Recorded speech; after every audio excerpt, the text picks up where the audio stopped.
Servicing করব studio 2323 machine.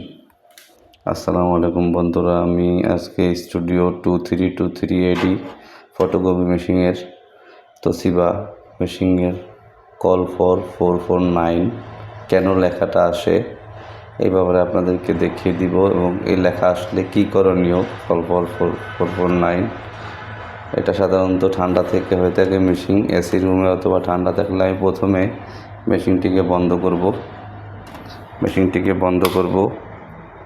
বন্ধ করে মেশিনটিকে পুনরায় অন করব।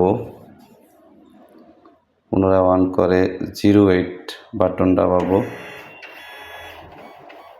08 বাটন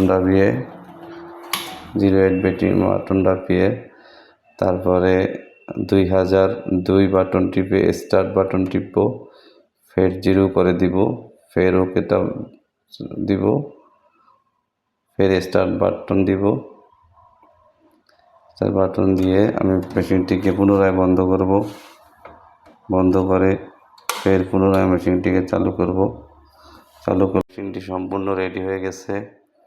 এখন আমি পুনরায় মেশিনটি কার্যক্রম চলবে, ফটোকপি করবে। যদি আবার পুনরায় কখনো এরকম আসে তাহলে আবার পুনরায় এইভাবে সেট আপ করে নেবেন। সবাইকে ধন্যবাদ, দোয়া করবেন। নতুন নতুন ভিডিও পেতে আমার সাথে থাকবেন, লাইক কমেন্ট করবেন। আসসালামু আলাইকুম।